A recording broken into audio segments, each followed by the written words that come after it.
नमस्कार मु सुप्रिया 14 दिनर अनवसर पर श्रीजीउंकर नवजौवन दर्शन करी कृतार्थ होइचंती भक्त रत्नवेदी छाड़ी जन्मवेदी को यात्रा करिवे चतुर्धा विग्रह शांतेंक नवदिनात्मक यात्रा आरंभ हेउछि। श्रीक्षेत्र रे जनगहली भक्तर आखि संगे भगवान रा आखि जोड़ी हेब मौड़मणि मनर मिलन हेब नीलाचल बिहारी को गुहारी करिब भक्त। तेबे एते कथा जेतेबेले अछि पुरी बा श्रीक्षेत्र केमिति प्रस्तुत होइछि कि प्रकार व्यवस्था करा जायछि ए संपर्क रे पुरीर जणे सचेतन नागरिक जगन्नाथ सेनार आवाहक प्रियदर्शन पट्टनायक सहित आमे आलोचना करिबा। प्रियदर्शन बाबू आपन को स्वागत करूछि। श्रीक्षेत्र रे वर्तमान ढेर गहली आपण माने अतिथि को स्वागत करिबा पई अपेक्षा करिसंती रथपथ जगन्नाथ सबु प्रस्तुत होई सारलेनी केमिति रहिछि मोटामोटी परिवेश बड़ विनम्रतार सहित आपण टीवी माध्यम माने सुजोग देइछंती अगणित भक्त शुणिया दरकार।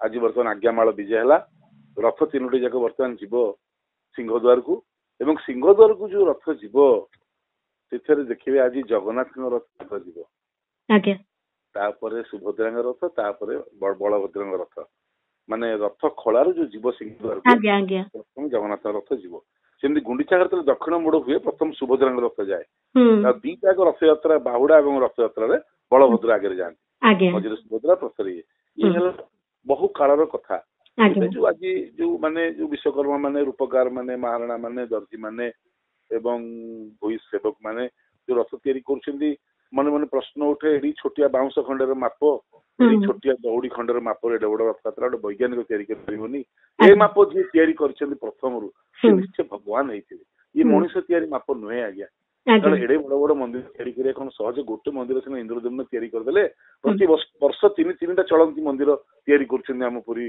रथ खळारे विश्वकर्मा माने एवं अन्य सेवक माने भूई सेवक माने अन्य ओडिया जातिर प्राण केन्द्र मालिक थरे जीव बोली माउसी घर को 3टा कार तैयारी 100 कोटी टंकार 9 दिन पर से कार भंगा हो पुणी आर वर्ष आउ गोटे 100 कोटी मालिक देखिछन्ती ओडिया जाति गरीब होई पारे ता मालिक हला राजा जगतर राजा सारा ब्रह्मांड राजा से ओडिया 9 को दुर्भिक्षर भी रक्त बिकिकी महाप्रभु रथ यात्रा करैतिला ए हला इतिहास आपण आहुरी गोटे कथा अनुभव करिवे रथ यात्रा अनुभव पछारिले कोरोना समय रथ यात्रा होताय रथ तैयारी होताय किंतु रथ यात्रा न करिया पे ओडिशा सरकार एडे रथ तैयारी चली थाए एडे गजपति एवं शंकराचार्य कहउछन्ती सेते बेले जे देउळ भितर रथ यात्रा करदवा बुझिले ना देउळ भितर किंतु कोरोना समय रथ को देउळ भितर हबो सुप्रीम कोर्ट में ओडिशा सरकार एटी भुआ बुलुछन रथ तैयारी करके सुप्रीम कोर्ट रे कहउछन्ती 65 लाख रु 75 लाख लोक आसीबे रथ यात्रा कोरोना हबो बंद कर दिया जाऊ सुप्रीम कोर्ट बंद कर देले बंद कर देले आगे 2 दिन पर सुप्रीम कोर्ट निज छेप निजे ढोकिले आपण केबे चिंता करथिबे भारत इतिहास सुप्रीम कोर्ट देइथिबा राय को निज राय को 2 दिन पर बदली दवा निश्चय जगन्नाथ खेल कौन खेल ना जगन्नाथ अनुभव शुणु गोटे मुस्लिम पिला ओडिसा रु अख्तार हुसैन गला सुप्रीम कोर्ट रिव्यू करिया पे पठाणटे गला हम चिंता कलु पठाणटे कोन गला कालिया शांत आम सीना आंदोलन कलु एवं पूरी बंद कलु जालिकाटू करी बोली धमक देलु सुप्रीम कोर्ट गजपति विरुद्ध स्लोगान देदेलु किंतु कामटा कला गोटे पठाण टोका अख्तार हुसैन ओडिया पिला एवं केस फाइल कला जो 2 दिन पर रिव्यू पिटिशन अलाउ होला मुख्य विचारपति सुप्रीम कोर्ट रो कोर्ट रे नांती तांको गां रे नागपुर रे महाराष्ट्र नागपुर रे अछंती तांको घरे वीडियो लागिला कैमरा सेही वीडियो कैमरा रे सुनानी हेई के जे ऑर्डर देले जे रथ यात्रा हबो बिना भक्त रे कारण जेतबेले इंद्रदुम्न मंदिर तैयारी कर देले जगन्नाथ महाप्रभु तांको कहले गोटे बर माग इंद्रदुम्न कहले मोर वंश निपात कर दियंतु जेमती मो वंश रे के रहिबेनी कहबाकू जे मो बापा ए मंदिर तैयारी करथिला गर्व न करू एवं रानी गुंडीचा पचारे माँ तमर कौन दरकार माँ कहले मोर किसी दरकार नहीं पुओ प्रति वर्ष मो घर को तो आसबू पुओ पुओ से सत्य कर जीवी ये जेते सरकार जेते कोर्ट जी रोकिले भी देखो सत्य करथिबा कालिया मौसी घर को गले पठाण द्वारा कहीं करैले ना सेते समस्त धर्म कार्य बंद थिला मन अच्छी कोरोना समय कौन धर्म धार्मिक कार्य हो नाला एडे रथ गड़ब केमी अन्य धर्म लोक काले विरोध करेंगे सी अन्य धर्म लोक को आगे पठेदेला सुप्रीम कोर्ट अरे धरिक विरोध कौन करुचु देखु कौ भली रूम ठिया जाऊँ मोर अनुभव कालिया शांतन सुप्रीम कोर्ट निज छेप निज 2 दिन भीतर निजे ढोकीदेले जगन्नाथ संस्कृति भितर भक्त सालबेगों कथा आम शुणिथिलु आउ जणे कौन अनुभव कले ମହାପ୍ରଭୁ ସବୁ ଜାତି ଧର୍ମ ବର୍ଣ୍ଣର ଦେବତା, ତାକୁ ନିଶ୍ଚୟ ସବୁ ଧର୍ମ ଲୋକ ଭଲ ପାଆନ୍ତି। ହୁଁ, ଇଏ କୋଉ ହିନ୍ଦୁର ନୁହଁ, ପଠାଣର ନୁହଁ, ମୁସଲମାନର ନୁହଁ, ଖ୍ରୀଷ୍ଟିଆନର ନୁହଁ, ସମସ୍ତଙ୍କର ସିଏ। ଆଜ୍ଞା ଆପଣ ଶିରିଡି ସାଇବାବା ଯୋଉ କହନ୍ତିନି ହଁ ସବକା ମାଲିକ ଏକ ହେ, ହଁ କାହାକୁ କହୁଥିଲେ? ଆମେ ତ ମୂର୍ଖ ଲୋକ, ଆମେ ଦିନେ ଚିନ୍ତା କଲୁ ହଁ ସବକା ମାଲିକ କାହାକୁ ସେ କହୁଥିଲେ? କଣ ହେ ସବକା ମାଲିକ? ଦେଖନ୍ତୁ ଯୀଶୁ ହେଲେ ଖ୍ରୀଷ୍ଟିଆନଙ୍କର ମାଲିକ, ଆଜ୍ଞା ଆଲ୍ଲାହ ହେଲେ ମୁସଲିମ ଭାଇ ଭଉଣୀ ମାନଙ୍କର ମାଲିକ, ହଁ କାଶୀ ବିଶ୍ୱନାଥ ହେଲେ କାଶୀର ମାଲିକ, ଦ୍ୱାରିକାନାଥ ହେଲେ ଦ୍ୱାରିକାର ମାଲିକ, ହୁଁ, ରାମେଶ୍ୱରମ ହେଲେ ରାମନାଥ ଅଯୋଧ୍ୟାର ମାଲିକ। ବୁଝିଲେ ନା? ଆଜ୍ଞା ଆଜ୍ଞା ସାରା ଜଗତର ସମସ୍ତଙ୍କର ମାଲିକ କିଏ? सबका मालिक एक है, वो जगन्नाथ है, सारा जगत का नाथ है, सारा जगत का मालिक है। ଏଇ ସମୟ ଆସିଲେ ଆପଣ ମାନଙ୍କର ମନ ନିଶ୍ଚୟ ବହୁତ ପୁଲକିତ ହେଇଯାଉଥିବ, ଏତେ ଗହଳି ଆପଣଙ୍କ ଅଞ୍ଚଳ, ଆପଣ ମାନେ ମାନେ ଗର୍ବ କରୁଥିବେ ନିଶ୍ଚୟ ଯେ ଆପଣ ଏମିତି ଗୋଟେ ମାଟିରେ ଜନ୍ମ ହେଇଛନ୍ତି ଯୋଉ ମାଟିରେ। ଆଜ୍ଞା ଆମର ଗର୍ବ ନାହିଁ, ଆମର ଗୌରବ ଏଇଟା। ଗର୍ବ ହେଇପାରିବନି, ଏଠି ଗର୍ବ ଗଞ୍ଜନ ବାନା ଉଡୁଛି। ଦେଖନ୍ତୁ କେଡେ ବଡ ଦିଅ ସିଏ, ଆପଣ ଚିନ୍ତା କରିପାରିବେନି। କାଠ ପଥର ବୋଲି ଯିଏ ଭାବୁନାହାନ୍ତି, ଜାଣିନାହାନ୍ତି ସେ ଜିଅନ୍ତା ଠାକୁର। କୋଉ ଠାକୁରର ମରଣ ଅଛି ଆଜ୍ଞା? ମୋ ଠାକୁରର ମରଣ ଅଛି ଆଜ୍ଞା। ନବକଳେବର ହଉଛି, ସେ ସମାଧି ନଉଛନ୍ତି, ଧର୍ମ ପରିବର୍ତ୍ତନ ହଉଛି, ଘଟ ପରିବର୍ତ୍ତନ ହଉଛି, ଘର ପରିବାର ଭାଇ ଭଉଣୀ ମାଉସୀ ମଉସା କେମିତି ଚଳିବା କଥା ସବୁ ତାଙ୍କରି ଲୀଳା ଭିତରେ ଆମେ ଦେଖିବାକୁ ପାଉ। ଏବଂ ମରଣ କାହାର ଥାଏ? ଯାହାର ଜୀବନ ଥାଏ, ଜିଅନ୍ତା ଠାକୁର, ତାଙ୍କ ଭିତରେ ଜୀବନ ଅଛି। ଆପଣ ଏଇଠି ଦେଖିବେ, ଏଇଠି ସେ ପହଞ୍ଚିବେ। ଆପଣ ଏତେ ଆବେଗ ସହିତ ପ୍ରଭୁଙ୍କ କଥା କହୁଛନ୍ତି, କେତେ ଭାବନା ରହିଛି, କେତେ ଜୀବନ୍ତ ଠାକୁର ବୋଲି ଆପଣ ଅନୁଭବ କରୁଛନ୍ତି। ଯିଏ ଯାଇଛି ସେଠି ଅନୁଭବ କରେ। ତଥାପି ତାଙ୍କ ସହିତ ଖେଳ ଖେଳିବାର ଆସ୍ପର୍ଦ୍ଧା ହେଉଛି କି ନାହିଁ? ସେ ଆସ୍ପର୍ଦ୍ଧାକୁ ଆପଣ ଦେଖୁଛନ୍ତି କି ନାହିଁ? କଣ ତାଙ୍କ ସହିତ ଖେଳିବାର ଯୋଉ ଆସ୍ପର୍ଦ୍ଧା କରାଯାଉଛି ବିଭିନ୍ନ ସମୟରେ ବ୍ୟତିକ୍ରମ ବିଭ୍ରାଟ ଆକାରରେ। ହଁ ଠିକ, ଆପଣ ଠିକ କହୁଛନ୍ତି। ଯୁଗେ ଯୁଗେ ଯୋଉଠି ଭଗବାନ ସେଇଠି ରାକ୍ଷସ, ଯୋଉଠି ରାମ ସେଇଠି ରାବଣ, ଯୋଉଠି କୃଷ୍ଣ ସେଇଠି କଂସ, ସେମିତି କଳିଯୁଗରେ ଯୋଉଠି ଜଗନ୍ନାଥ ସେଠି ମଧ୍ୟ ଆମ ଭଳିଆ ପିଶାଚ ରାକ୍ଷସ ନର ରାକ୍ଷସ ଆମେ ସବୁ ଭର୍ତ୍ତି ହେଇକି ଅଛୁ। ତ ଭଗବାନଙ୍କ ସାଙ୍ଗରେ ଯୁଗେ ଯୁଗେ ଦିନ ସାଙ୍ଗେ ରାତି, ଖଟା ସାଙ୍ଗେ ମିଠା, ଅମାବାସ୍ୟା ସାଙ୍ଗେ ପୁଣ୍ୟ, ଏ ସବୁ ମିଳିମିଶିକି ଅଛି ଆଜ୍ଞା, ଭଲ ସାଙ୍ଗରେ ମନ୍ଦ। ତେଣୁକରି ସବୁଠି ଭଗବାନ ବି ଅଛନ୍ତି, ରାକ୍ଷସ ବି ଅଛନ୍ତି। ଯିଏ ଖେଳ ଖେଳୁଛନ୍ତି କେତେ ଦିନର ଖେଳ, ସ୍ୱର୍ଗଦ୍ୱାର ପରେ ସବୁ ହଜିଯିବ। ଏ ସଂସାରର ଲୀଳା କୁଆଡେ ପଳେଇବ, ସେ ଖେଳ କୁଆଡେ ହଜିଯିବ ଏବଂ ସିଏ କୁଆଡେ ଯିବେ ତାର ପତା ମିଳିବନି। ତେଣୁକୁ ସିଏ ସେମିତି ଅଛନ୍ତି, ସିଏ ଥିଲେ ସିଏ ରହିବେ ଶାନ୍ତେ ଆମର। ତ ଏଭଳିଆ ଗୋଟେ ଦିଅଙ୍କୁ ଆମେ ଯେତେବେଳେ ପାଖେ, ଆମେ ଯେତେବେଳେ ତାଙ୍କର କୁକୁର, ଆମେ ଯେତେବେଳେ ତାଙ୍କ ବଡଦାଣ୍ଡର ଭିକାରୀ, ଆମେ ତାଙ୍କ କୁକୁର ଯେତେବେଳେ ମାଲିକ ଯେତେବେଳେ ଘରୁ ବାହାରକୁ ଯିବେ ବୁଲିବା ପାଇଁ, କୁକୁର ମନ ଖୁସି ହବନି? ମୁଁ ତାଙ୍କ କୁକୁର, କାରଣ ମୋ ମାଲିକ ଯୋଉ ଅଇଁଠା ମତେ ଦିଏନି, ମୋ ମାଲିକ ସବୁଦିନ 5 ଲକ୍ଷ ଟଙ୍କାର ବାସନ କିଣେ। ଆପଣ ବିଶ୍ୱାସ କରିପାରିବେ, ଯଦି 5 ଲକ୍ଷ ଟଙ୍କାର ବାସନ ସବୁଦିନ କିଏ କିଣିବ ତାହେଲେ ସେ ସୁନା ରୂପା କିଣିବ। କିନ୍ତୁ ମୋର ଜଗନ୍ନାଥ ଆମ ଓଡିଆ ଜାତିର ପ୍ରାଣକେନ୍ଦ୍ର, ଆପଣଙ୍କର ସମସ୍ତଙ୍କର ଯିଏ ସ୍ୱାମୀ, ସମସ୍ତଙ୍କର ଯିଏ ପିତା, ସମସ୍ତଙ୍କର ଯିଏ ଆମର ପ୍ରାଣକେନ୍ଦ୍ର, ତାଙ୍କର ପ୍ରତ୍ୟେକ ଦିନ 5 ଲକ୍ଷ ଟଙ୍କାର ବାସନ କିଣା ହୁଏ। ସିଏ ପୁଣି ମାଟି ବାସନ, ଆପଣ ଖାଇଦେବେ ବାଡେଇଦେବେ ସେ ମାଟିରେ ମିଶିଯିବ। ଆଜି 5 ଲକ୍ଷ, କାଲି 5 ଲକ୍ଷ, ତା ପରଦିନ 5 ଲକ୍ଷ, 5 ଲକ୍ଷ ଟଙ୍କା ଡେଲି ବାସନ କିଣା ହଉଛି। ବହୁ ଠାକୁର, ବହୁତ ମାନେ ଗୁରୁ, ବହୁତ ପ୍ରଭୁ ଆମେ ଦେଖିଛୁ।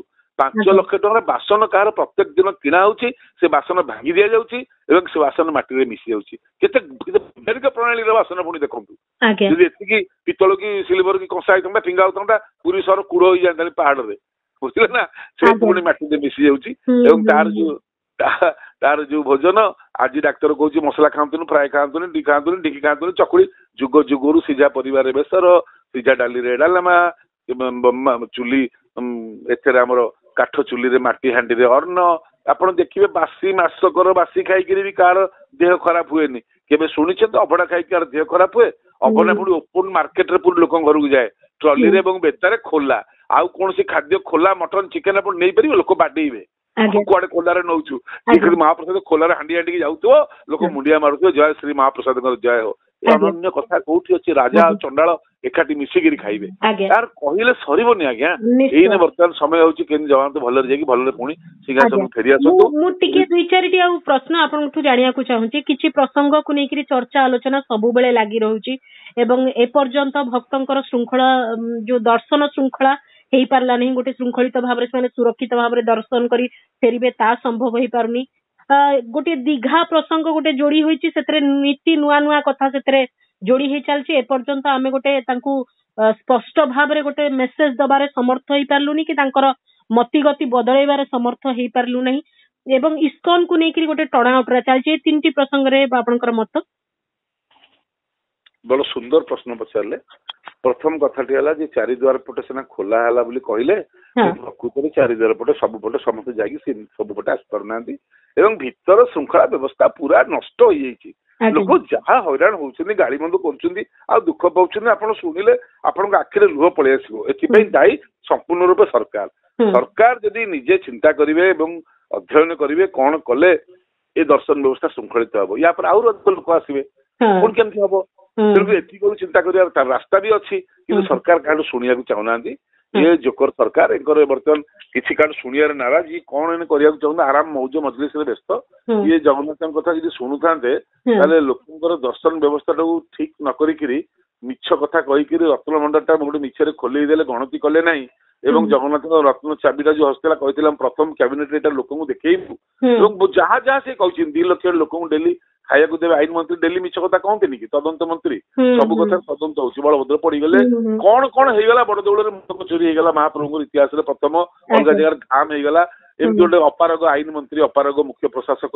ଆମେ ଚାହୁଁଛୁ ମାନ୍ୟବର ମୁଖ୍ୟମନ୍ତ୍ରୀ ବର୍ତ୍ତମାନ ଗୋଟେ ଏମିତି ଭଲ ନେତୃତ୍ୱ ଦିଅନ୍ତୁ ଆଇନ ବିଭାଗ, କାରଣ ମଦ ବିଭାଗ, ପୂର୍ତ୍ତ ବିଭାଗ ଯୋଉଡାକ ରହିଯାଇଛି ଆଇନ ମନ୍ତ୍ରୀଙ୍କ ପାଖରେ, ତା ସହିତ ଆଇନ ବିଭାଗ, ତିନିଟା ବଡ ବଡ ବିଭାଗ ଯୋଗୁଁ ସିଏ କଣ ଆବାକାବା ହଉଛନ୍ତି ଜଗନ୍ନାଥ ବିଷୟରେ ଜାଣିନାହାନ୍ତି। ତାଙ୍କ ବାପା ଭଲ ଜାଣିଥିଲେ, ବିଶ୍ୱଭୂଷଣ ବାବୁ, ଇଏ କିଛି ନୁହଁ, କୋଉ କାମକୁ ନୁହଁ। କିନ୍ତୁ ଜଣେ ଭଲ ଜ୍ଞାନୀ ଲୋକଙ୍କୁ ଦେଲେ, ଲ ମିନିଷ୍ଟ୍ରିଟା ବା ଆଇନ ମନ୍ତ୍ରୀଟା ଦେଲେ, ସିଏ ଜଗନ୍ନାଥଙ୍କ କଥା ବୁଝିବେ ଏବଂ ଜଗନ୍ନାଥଙ୍କ ପାଇଁକା ନିଜକୁ ଡେଡିକେଟେଡ କରିବେ। ଯେମିତି ରାଜା ମାନେ ନିଜକୁ ରାଉତ ଭାବୁଥିଲେ, ସେମିତି ମନ୍ତ୍ରୀ ମାନେ, ମୁଖ୍ୟମନ୍ତ୍ରୀ ମାନେ ମଧ୍ୟ ନିଜକୁ ତାଙ୍କ ଚାକର ଭାବିବା ଦରକାର। ସେ କଣ ନିଜକୁ ଭଗବାନ ଭାବି ଦଉଛନ୍ତି? ଗୋଟେ ମନ୍ତ୍ରୀ ଷ୍ଟେଟମେଣ୍ଟ ଦଉଛନ୍ତି, ଓଡିଶାରେ 2 ଜଣ ଉପମୁଖ୍ୟମନ୍ତ୍ରୀ, ଜଣେ ମୁଖ୍ୟମନ୍ତ୍ରୀ, ବଳଭଦ୍ର ଜଗନ୍ନାଥ ସୁଭଦ୍ରା ହେଇକି ତମେ ଶାସନ ଚଳା। କାଲି ଗୁଡା ଚୋରି କରି ଜେଲ ଯିବେ ମାନେ ଜଗନ୍ନାଥ? ତମେ ଭାଇ ଭଉଣୀ ହେଇକି କହିବ ନା ଜଗନ୍ନାଥ କଣ କହୁଛ ବଳଭଦ୍ର? ଆରେ ଯେତିକି ସରଳ ସେତିକି ଜଟିଳ। ଆପଣ ସାପ ଲଗେଇଦେଲେ ଶିବ ହେଇଯିବେ, ଧନୁ ଧରିଦେଲେ ରାମ ହେଇଯିବେ, କୌଣସି ଧରିକିରି ଆପଣ କୃଷ୍ଣ ହେଇଯିବେ। ଗୋଟେ ମୟୂର ପକ୍ଷୀ ଲଗେଇକିରି ଜଗନ୍ନାଥ ହବା କହିଲେ ଅଣ୍ଟାଠୁ କଟା ହବ, ହାତ ଯୋଡାକ କଟା ହବ, କାନ କଟା ହବ, ନାକ କଟା ହବ, ଆଖିର ପତା କଟା ହବ, ତାହେଲେ ହବ? ଏଇଟା କଣ ଏତେ ସହଜ? ଜଟିଳ। ପ୍ରଥମ ପ୍ରଶ୍ନ ଗଲା ସରକାର ଫେଲ ହେଲେ। ପ୍ରଥମ ପ୍ରଶ୍ନରେ ଆପଣଙ୍କର ଚାରିଦ୍ୱାର ଏବଂ ଶୃଙ୍ଖଳିତ ଦର୍ଶନ। ତାପରେ ଆପଣ ଆସନ୍ତୁ ଦୀଘାକୁ। ଦୀଘାକୁ ଜଗନ୍ନାଥ ଧାମ କରିବାରେ ଯୋଉ ମମତା ବାନାର୍ଜୀ ଜଗନ୍ନାଥ ଧାମ ଡୁପ୍ଲିକେଟ କରିଛନ୍ତି ବା ଯୋଉ ସୋଲରେ ଲେଖିକି କରିଛନ୍ତି, ଦେଖନ୍ତୁ ଧାମର ଅର୍ଥ ହେଲା ଯୋଉଠି ଯୋଉଠି ଜଗତଗୁରୁ ଶଙ୍କରାଚାର୍ଯ୍ୟ ଯାଇକିରି ଭାରତର 4 ଦିଗରେ, ପୂର୍ବ, ପଶ୍ଚିମ, ଉତ୍ତର, ଦକ୍ଷିଣ ଦେଖିବେ। ପୂର୍ବରେ ଆପଣଙ୍କର ବଦ୍ରୀନାଥ ଏବଂ ଦକ୍ଷିଣରେ ପଶ୍ଚିମରେ ଦେଖିବେ ଲାଷ୍ଟ ହେଲେ ଦ୍ୱାରିକାନାଥ। ଏପଟେ ଆମେ ରହିଲୁ ଉତ୍ତରରେ ବଦ୍ରୀନାଥ, ଦକ୍ଷିଣରେ ରାମେଶ୍ୱରମ ରାମନାଥ, ଷ୍ଟ୍ରେଟ ଲାଇନ। ଆମେ ରହିଲୁ ପୂର୍ବରେ, ପଶ୍ଚିମରେ ଦ୍ୱାରିକା ଜଗନ୍ନାଥ ଏବଂ ଷ୍ଟ୍ରେଟ ଲାଇନ। ଏବଂ ଯେମିତି ମଣିଷର ଶରୀର ସେମିତି 4 ଧାମ ଯାକ, 3ଟା ଯାକ ଧାମ ଜଳ ଭାଗରେ ଅଛି, ସମୁଦ୍ର କୂଳରେ, ଗୋଟେ ଅଛି ହିମାଳୟରେ। ସେମିତି ଆମର ଶରୀର 3 ଭାଗ ଜଳ ଏବଂ 1 ଭାଗ ସ୍ଥଳ। ଏବଂ ଆକୁ ଆମେ ତିଆରି କରିନେ, ଇଏ ଭଗବାନଙ୍କ ଦ୍ଵାରା ତିଆରି। ଏବଂ 4ଟା ଧାମରେ 4 ଶଙ୍କରାଚାର୍ଯ୍ୟ ଅଛନ୍ତି ଏବଂ 4ଟା ଧାମକୁ ନେଇକିରି ଆମ ହିନ୍ଦୁ ଧର୍ମ, ବେଦ, ଉପନିଷଦ ଏବଂ ସବୁ କଥା ଏଥିରେ ତିଆରି ହେଇଛି 4 ଧାମକୁ ନେଇକିନା। ଏବଂ ତା ଦେହରେ ପୁଣି ପ୍ରଭୁ କଣ କରନ୍ତି ଏ 4 ଧାମରେ? ପ୍ରଭୁ ତପସ୍ୟା କରନ୍ତି ଭୋରରୁ ଯାଇକିରି ବଦ୍ରୀନାଥରେ, ହିମାଳୟରେ। ତାପରେ ପ୍ରଭୁ ଗାଧେଇବେ ଆସିକି ରାମେଶ୍ୱରମରେ। ପ୍ରଭୁ ଜଗନ୍ନାଥ ବିଷ୍ଣୁ ଶିବ ରୂପରେ ପୂଜା ପାଆନ୍ତି, କାରଣ ବିଷ୍ଣୁ ଯେହେତୁ 16 ଶୃଙ୍ଗାର କରନ୍ତି, ତାଙ୍କର ଶୃଙ୍ଗାର ଉପରେ ସ୍ନାନ କରିବା ଭାରି କଷ୍ଟ, ସବୁବେଳେ ବଦଳେଇବାକୁ ପଡିବ, ଡ୍ରେସ କରିବାକୁ ପଡିବ। ତ ଏଇସବୁ ଜିନିଷ ହବ ବୋଲି ସେଠି ରାମଙ୍କ ରୂପରେ ତୃତୀୟା ଯୁଗ ଅନୁସାରେ ସେଠି ରାମ ଅଛନ୍ତି ଏବଂ ଏଠି ଅଛନ୍ତି ଦ୍ୱାରିକାରେ ଅଛନ୍ତି ଭଗବାନ ଶ୍ରୀକୃଷ୍ଣ ଏବଂ ଭଗବାନ ଜଗନ୍ନାଥ ଅଛନ୍ତି କଳି ଯୁଗରେ। ଗାଧାନ୍ତି ସିନା ସେଠି ରାମେଶ୍ୱରମରେ, ଖାଆନ୍ତି ଆସିକି ପୁରୀରେ 56 ଭୋଗ, 60 ପଉଟି, ଏଟା ଖାଇବା ଜାଗା। ଶୋଇବେ କୋଉଠି? ରାଣୀଙ୍କ ସାଙ୍ଗରେ, ଯୋଉଠି ସେ ରାଜା ଥିଲେ ଦ୍ୱାରିକାରେ। ତ 4 ଧାମ 4 ଯୁଗ ଅନୁସାରେ 4 ଧାମ ହେଇଛି। ସତ୍ୟ ଯୁଗର ଭଗବାନ ନୃସିଂହ ଭଗବାନ ହେଲେ ତୃତୀୟ ଯୁଗରେ ହେଲେ ରାମଚନ୍ଦ୍ର, ଦ୍ୱାପର ଯୁଗରେ ହେଲେ ଶ୍ରୀକୃଷ୍ଣ, କଳି ଯୁଗରେ ହେଲେ ଭଗବାନ ଜଗନ୍ନାଥ। ଦୀଘାରେ କିଏ ଅଛି? କୋଉ ଯୁଗର ଦେବତା?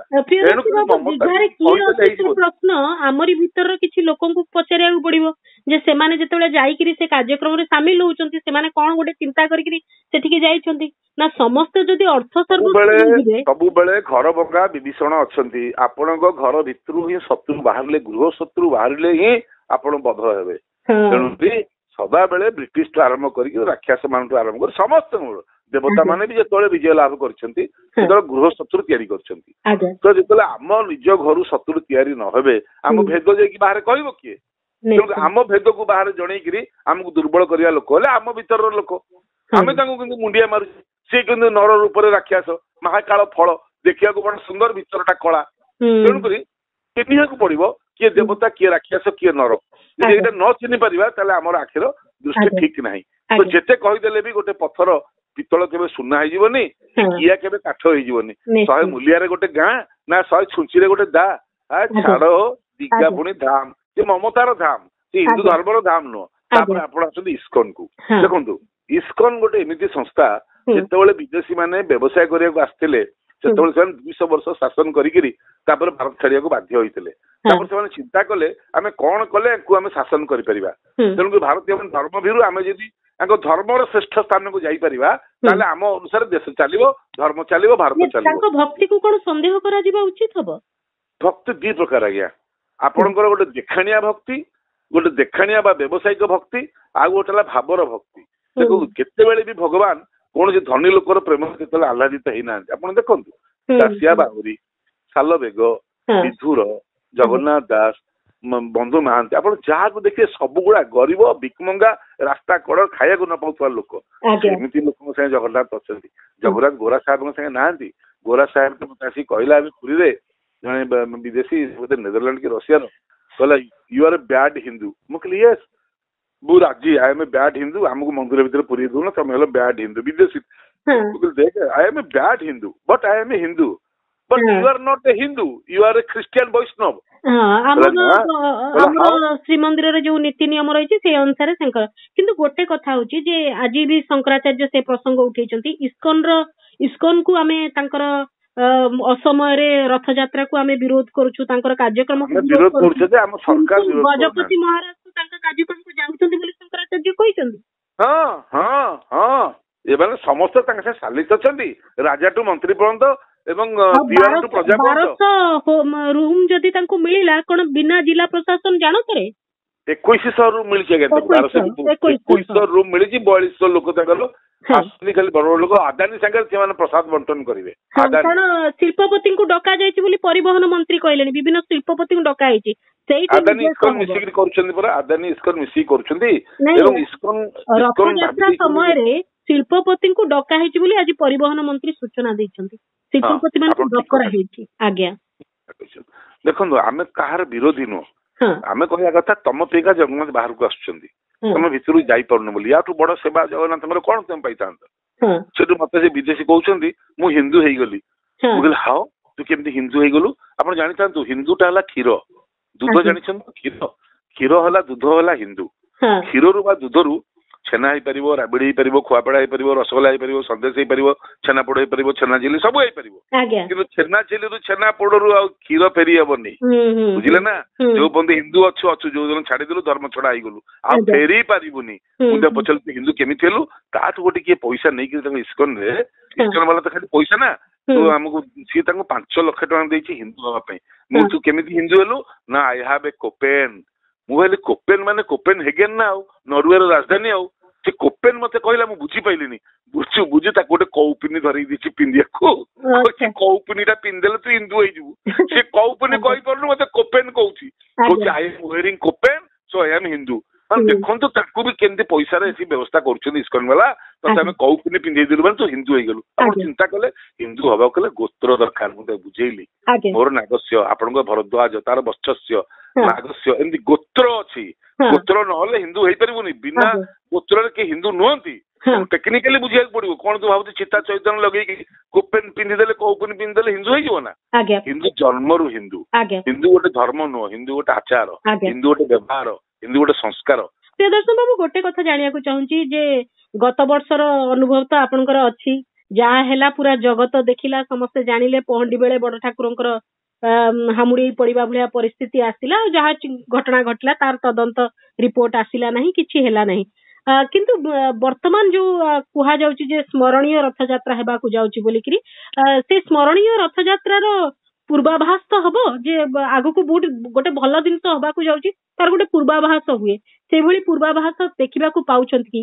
କାରଣ ଏଥର ବିନା ପରିଚାଳନା କମିଟିରେ ଗୋଟିଏ ଘୋଷଯାତ୍ରା ସମୟରେ ପରିଚାଳନା କମିଟି ନାହିଁ, ଅନୁପସ୍ଥିତ, ସେ ପ୍ରକାର ସ୍ଥିତି ରହିଛି। କେମିତି ଦେଖୁଛନ୍ତି ପୁରା ବ୍ୟବସ୍ଥାଟିକୁ? ପୁରା ପୁରା ଖରାପ ବ୍ୟବସ୍ଥା, ଖରାପ। କିନ୍ତୁ ଆଉ ଏଇନେ ସେଗୁଡା କହିକି ଲାଭ ନାହିଁ। ଏଇନ ବିରୋଧର ସମୟ ସହଯୋଗର ହାତ ଆମେ ବଢେଇବାକୁ ବାଧ୍ୟ, କାରଣ ମାଲିକର ଯାତ୍ରା କେମିତି ଭଲ ରହିକି ସେ ସିଂହାସନ ଫେରି ଆସିଲେ ଆମର ଟେନସନ ଗଲା। ଆମେ ସେତିକି ଆଗ ଚାହୁଁ କେମିତି ଭଲରେ ଯାଇକିରି ଭଲରେ ଫେରି ଆସନ୍ତୁ ଏବଂ ସମସ୍ତ ଶାନ୍ତି ଶୃଙ୍ଖଳା ସହିତ ଦର୍ଶନ କରି ଯାଆନ୍ତୁ। ବାକି ସରକାରଙ୍କ ହାତରେ କଣ ଅଛି? ସରକାର କଣ ଏଗୁଡା କିଛି କରିପାରନ୍ତି? ଏଗୁଡା ସବୁ ଜଗନ୍ନାଥ ନିଜେ କରନ୍ତି। ଆଉ ମେନଲି ରଥଯାତ୍ରା ପୁରୀ 2 ଜଣ ଲୋକ କରନ୍ତି, ମାନେ ପୁଲିସ ଆଣ୍ଡ ସେବକ, ଏଇ 2 ଜଣ ଯାକ ରହନ୍ତି। ଭକ୍ତ ମାନେ ଏନ୍ଜୟ କରନ୍ତି, ସେବକ ମାନେ ସେବା କରନ୍ତି, ପୋଲିସ ମାନେ ଇ କରନ୍ତି, ସମୟର ଶୃଙ୍ଖଳା ରକ୍ଷା କରି କଷ୍ଟ କରନ୍ତି। ଆଉ ଏଣ୍ଟାୟାର ତାକୁ ସଫାସୁତୁରା କରି ପୁରୀ ମ୍ୟୁନିସିପାଲିଟି ବା ପୁରୀ ପୌର ସଂସ୍ଥାକୁ ପୁରା ମାନେ କାନ୍ଧଟାକୁ ଲଗାଏ। ଏଇଥିରେ ହୁଏ। ଏଥିରେ ଗୋଟେ ପରିଚାଳନା ଯୋଉ ଶେଷ ମିଟିଂଟା ହେଲା, ରଥ ମିଟିଂ, ମୁଖ୍ୟମନ୍ତ୍ରୀ ଆସିଥିଲେ, ପ୍ରଥମ ଥର ପାଇଁ ଗୋଟେ ବିଘ୍ନ ହେଲା। ଗୋଟେ ଡିପିଆର କୁ କୁହାଗଲା ତମେ ସଭା ପରିଚାଳନା କର।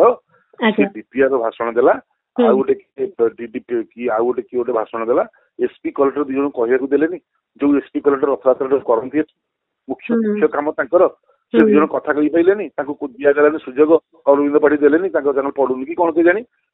ତମର ପଢୁ ନ ପଢୁ ଜଗନ୍ନାଥଙ୍କ ପାଇଁ ଆମେ ସମସ୍ତେ ଏକାଠି ହବା। ଏସପି କଲେକ୍ଟର କଣ ପ୍ରିପେୟାର ହେଇଛନ୍ତି ସେଟା କହିବେନି? ପ୍ରତିବର୍ଷ କହୁଛନ୍ତି, ତମେ ତାଙ୍କୁ କେମିତି ସୁଯୋଗ ଦେଲେନି? ଏଇ ସବୁ ଜିନିଷ ଭିତରେ ସମସ୍ତଙ୍କ ମନ ଦୁଃଖ ସୁଖ ଯାହା ଅଛି, କାଳିଆ ବାହାରି ପଡିଲେ ବାହାରକୁ ସମସ୍ତେ ଖୁସି ହେଇଯିବେ। ରଥ ପଥ ଜଗନ୍ନାଥ ସମସ୍ତେ ହସିବେ। ସମୟ ଆସିଗଲେ ପରିବେଶ ବଦଳିଯିବ, ଅଲଗା ପ୍ରକାର କଥା ରହିବ। କିନ୍ତୁ ଗୋଟେ ବଡ ସମସ୍ୟା ଏଥର ରହିଛି, ପବ୍ଲିକ ହେଲ୍ଥର ସମସ୍ୟା, ଜନସ୍ୱାସ୍ଥ୍ୟର ସମସ୍ୟା। କାରଣ ହଇଜା ବିଭିନ୍ନ ଜିଲ୍ଲାରେ ବ୍ୟାପିଛି, ନିୟନ୍ତ୍ରଣକୁ ଆସିବାରେ ସମୟ ଲାଗିଛି। ହଇଜା ଆଗରୁ ହଉଥିଲା ପୁରୀରେ, ଆଗ ହଇଜା ହୁଏ, ସେଥିପାଇଁ ଆମେ ସବୁ ପିଲାବେଳେ ଦେଖୁଛୁ ଡିବିରି ବତୀରେ ଇଞ୍ଜେକ୍ସନ ଦେଇକିନା ପୁରା ପିପିଲି କିଏ ଆଇଲା ପୁରୀ ସମସ୍ତଙ୍କୁ ଲଗେଇ ଦିଅନ୍ତି ଇଞ୍ଜେକ୍ସନ। 2 ଦିନ ଜ୍ୱର ହେଇଯାଏ ଆମକୁ ସବୁ, ଏବଂ ତାକୁ ଡରିକି ଯୋଉ ଲୋକମାନେ ବି ଏପଟକୁ ପଳେଇ ଆସନ୍ତି, ସେମାନଙ୍କୁ ଯୋଉ ହଇଜା ବ୍ୟାପିଯାଏ, ଶହ ଶହ ଲୋକ ମରିଯାଆନ୍ତି, ଗାଁ ଗାଁ ଖାଲି ହେଇଯାଏ, ବାଡି ପଡିଗଲା ବୋଲି କହନ୍ତି। ତେଣୁ କଲେରା ବନ୍ଦ ହେଇଥିଲା, ସେଇଥିପାଇଁ ଏତିକି କଲେରା ହଏ ବୋଲି, ହଇଜା ହଏ ବୋଲି ସାରା ରାଜ୍ୟରେ ଗୋଟିଏ ହଇଜା ଡାକ୍ତରଖାନା ବା କଲେରା ହସ୍ପିଟାଲ ହେଇଥିଲା ପୁରୀରେ, ଯୋଉଟାକି 75 ମସିହା ପରେ କଲେରା ସରିଗଲା ବୋଲି ଭାବିକିନା ତାକୁ ସଂକ୍ରାମକ ରୋଗ ଡାକ୍ତରଖାନା କଲେ। କିନ୍ତୁ କଲେରା ହସ୍ପିଟାଲ କୋଉଠି ନାହିଁ, କେବଳ ପୁରୀରେ। କାରଣ ହଜାର ହଜାର ଲୋକ କଲେରାରେ ଇନଫେକ୍ଟେଡ ହେଇକି ମରିଯାଆନ୍ତି। କଲେରାଟା ପାଣି ଆଉ ପବନରୁ ହୁଏ। ଆମେ ବି ତାଙ୍କୁ ଧମକ ଦେଇଛୁ, ଯଦି କଲେରା ମୋହନ ମାଝୀ ସରକାର ଯଦି କଲେରା ପୁରୀରେ ବ୍ୟାପିଲା ତାହେଲେ ତମ ହାଣ୍ଡି ଫଟେଇ ଦବୁ ବୋଲି ଆମେ ତାଙ୍କୁ ଆଗରୁ କହିଛୁ। ଏତେ ସଂଖ୍ୟକ ଭକ୍ତ ଯେତେବେଳେ ଆସିବେ, ବହୁତ ଜଣ ଭକ୍ତ ଆସନ୍ତି, ସେଇଦିନ ଆସନ୍ତି, ସେଇଦିନ ସନ୍ଧ୍ୟା ବେଳକୁ ଫେରି ଯାଆନ୍ତି। କିନ୍ତୁ ବହୁତ ଭକ୍ତ ଆସନ୍ତି, ପୁରା ଏ ସମୟ ତକ ରହିକିରି ଶ୍ରୀକ୍ଷେତ୍ର ଯିବାକୁ ଭଲ ପାଆନ୍ତି। ସେ ଦୃଷ୍ଟିରୁ ଯୋଉ ସାଧାରଣ ଭକ୍ତଙ୍କର ରହଣୀ ପାଇଁ ଯୋଉ ସ୍ଥଳୀ ଗୁଡିକ ବ୍ୟବସ୍ଥା କରାଯାଇଥିଲା, ସେଗୁଡିକ ବର୍ତ୍ତମାନ ପର୍ଯ୍ୟନ୍ତ ଠିକ ଠାକ ଅଛି? କାରଣ ଗତ ଥର ବି ମୁଁ ଦେଖିଥିଲି ବହୁତ ଗୁଡେ ମାନେ ବନ୍ଦୋବସ୍ତରେ ବହୁତ ସମସ୍ୟା ଥିଲା, ବହୁତ ରହଣୀରେ ଯୋଉମାନେ ରହୁଥିଲେ ସେମାନେ ବହୁତ ଅସୁବିଧାକୁ ସାମ୍ନା କରୁଥିଲେ। ଏଥରର ସ୍ଥିତିକୁ କିଛିଟା ଆପଣ ପରିବର୍ତ୍ତନ ଦେଖୁଛନ୍ତି କି? ହଁ, ରହଣୀ ପାଇଁକା ସବୁଠୁ ବଡ ରହିବା ବ୍ୟବସ୍ଥା ରେଲୱେ କରିଛି। ହଜାର ହଜାର ଲୋକ ରହିବେ, ଖାଇବେ ଫ୍ରିରେ, ରେଲୱେକୁ ସେଥିପାଇଁ ଧନ୍ୟବାଦ। ତା ସହିତ ଆମ ସରକାରଙ୍କର ଠିକାଦାର ମାନଙ୍କୁ ଲଗେଇକିନା କିଛି ଟେଣ୍ଟ କରିଛନ୍ତି। ଏଡେ ବଡ ଯାତ୍ରାରେ ଯେତେବେଳେ ଲୋକ ଆସିବେ, ଆମର ସମୁଦ୍ର କୂଳଟା ମେନ୍ ସମସ୍ତଙ୍କୁ ହେଟେଇଯାଏ, ଆଡଜଷ୍ଟ ହେଇଯାନ୍ତି ସମସ୍ତେ। ସମୁଦ୍ର କୂଳ ଅଛି, ଏଡେ ବଡ ଜାଗା, ଶୋଇଲେ, ଖାଇଲେ, ହଗିଲେ, ବସିଲେ, ଗାଧେଇ ପାଧେଇ ପଳେଇଲେ, ଏମିତି ହେଇକି ଯାତ୍ରା ହେଇଯାଏ, ବୁଝିଲେ ନା। ତେଣୁକରି ଯାତ୍ରା ଗୋଟେ ଏମିତି ଜିନିଷ ସେଠି ଗହଳି ହବ, ତା ଭିତରେ ଆମକୁ ଆମେ ତ ଯାହା କଷ୍ଟ ଭୋଗୁ, ପୁରୀ ଲୋକ ବିଶ୍ୱାସ କରିପାରିବେ, ଆମେ ଘରୁ ବାହାରି ପାରିବୁନି, ତଥାପି ଆମେ ଖୁସି। ଆମର ପଛେ ଏଇ ବଳିଦାନ ଆମେ ଦଉ, ଆମର ପଛେ କୂଳ ବୁଡୁ, ଆମର ପଛେ ଚାଳ ଉଡୁ, କିନ୍ତୁ ମହାପ୍ରଭୁଙ୍କର ସେମିତି ପତିତ ବାନା ଉଡୁ, ବଡଦାଣ୍ଡରେ ନନ୍ଦିଘୋଷ ଗଡୁ। ଏଇତକ ପ୍ରାର୍ଥନା। ସମସ୍ତଙ୍କର ମଙ୍ଗଳ ହଉ, ସମସ୍ତେ ଭଲ ରୁହ।